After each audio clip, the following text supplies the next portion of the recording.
च्या पुरामध्ये टिकणार नाही आणि पूर हा जाचक नाहीये, लोकांना त्रास येईल नाही तर उलट फायदाच होईल असा. म्हणजे सत्ता आमची दोन्हीकडे आहे. सर्वसामान्य लोकांसाठी केंद्र सरकार राज्य सरकार अतिशय चांगलं काम करतंय. त्यामुळे हे टिकणे काय सांगणार आम्ही हरलो म्हणून. मला उतरवण्यात आलं 2.5 वर्ष अपमान करून असं सांगणार का? उद्धव ठाकरे कुठल्या विषयावर बोलणार? 26 वर्षातला भ्रष्टाचार का कोरोना काळातल्या औषधाच्या भ्रष्टाचार? तुम्ही बाहेर पडाच. उद्धव ठाकरे एकत्र अरे कोणी येऊ दे ना, आम्हाला मी काय बोलतो स्पेसिफिक ऐकून घ्या. मला स्पेसिफिक आता काय ताकद आहे ती तुम्ही सांगा. तुम्ही असा प्रश्न विचार नका नुसते काय होईल काय होणार चमत्कार. अशी काही जादू आहे का त्यांच्याकडे? एकत्र आलं म्हणे वीज चमकणार आणि झालं सगळं मतदान एकावर.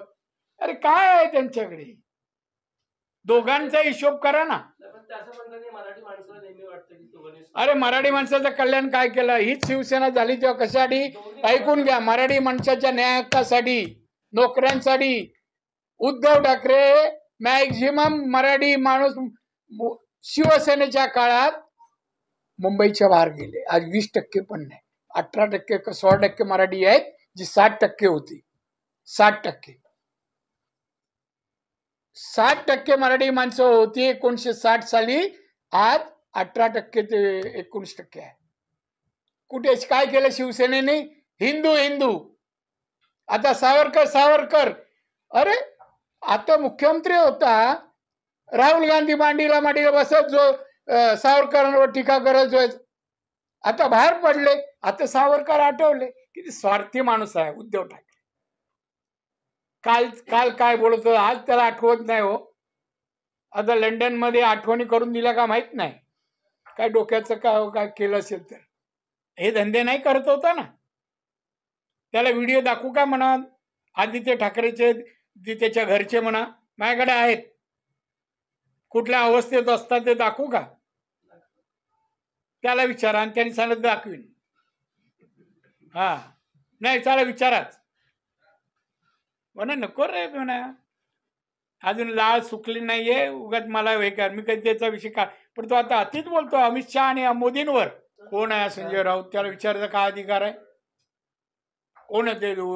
लोकसभेवर राज्यसभेत विचार ना, उत्तर मिळेल तुला. कोणाच्या मागे घेण्याचा प्रश्न का? देश हित तेव्हा ही लढाई चालू असताना पंतप्रधान, संरक्षण मंत्री, गृहमंत्री हेच निर्णय घेतात. त्याला विचारायचं काय संजय राऊत काय करायचं आता? हा कोण आहे हो चपरासी? शरद पवार आणि अजित पवार यांच्या सुद्धा दोन्ही पक्षांचं विलीनीकरणाचं शरद पवार आणि अजित पवार दोघेही एकत्र याच्या गोष्टी सुरू आहेत. जर का शरद पवार एकत्र आले तर सत्ताधारी पक्षामध्येच ते असतील. फायदा होईल का सरकारला शरद पवारांच्या अनुमत? जमा म्हणजे काय आणि मायनस म्हणजे काय? अहो आमच्याकडे येणार म्हणजे प्लस होणार ना. आम्ही फायदाच होणार. किती उपयोग करायचा आमच्यावर आहे की नाही. आम्ही मोठे आहोत. हा त्यामुळे आले ते घेणार. आणि शरद पवार एका जागेवर जास्त वेळ टिकत नाही हो. झालं कोटा संपला याचा उद्धवचा. 2.5 वर्ष होते बरोबर. त्याला आणलं वापरलं गेले. तुम्ही म्हणता तसं होईलही.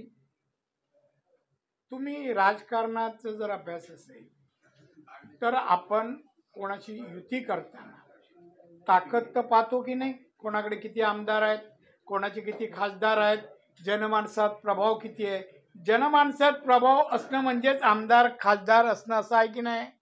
म्हणून निवडून येतात की नाही. मग आता ते पाहिले जाईल ना. आमचे 134 बीजेपी आमदार किती? 134 अधिक 51-52 आहेत, परत 41 आहेत. ही सगळी जर ताकद 200च्या जवळ गेली मग ह्यांचं काय होणार? मुंबई कॉर्पोरेशनला काय म्हणून मतदान करणार? या लोकांमध्ये कधी असतात? उद्धव ठाकरे कोणाच्या बारशाला गेला, लग्नाला गेला, सामरिक काय घटना घडली, प्रेतयात्रेला गेला, कुठे कधी जातात? कोणाच्या सुखदुःखास कधी असतात मला दाखवा ना तुम्ही. काही संबंध नाही. आता जे बाळासाहेबांनी निर्माण केलं त्याच्यावरच खातायत. तेच होते ते कमी कमी कमी होत 20 वर आले, आवळत गेले. पुढच्या वेळेला 5. ना आम्हाला काहीतरी पाहिजे ना. उबाटा शिवसेना किती 5, हे तुम्हाला लिहायला बरं. माझ्यावरती एक गंभीर आरोप होतोय या मेट्रोमध्ये ज्या ऍक्वा मेट्रोमध्ये जे पाणी साचलेलं त्यावरून की टर्किश कंपनीला हे काम देण्यात आलं आणि तब्बल 70 ठिकाणी आता क्रांती आदित्य ठाकरेला पैसे मिळाले नाही म्हणून कंपनी विरुद्ध तक्रार करतोय. नाही, आदित्य ठाकरे असं पण पण म्हणतात मुंबईला की धोका पोहोचवण्याचा मुंबईला हा प्रयत्न आहे. धोका पोहोचवण्याचा असंही एकंदरीत त्यांचा कारण कट होता. भाजपचा अरे काय काहीतरी काय काढू नकोस म्हणावं. काय मराठी माणसावर मुंबईकरांवर काय परिणाम होणार नाही. एक तर मुंबईतील मराठी माणसं तू संपवलीस.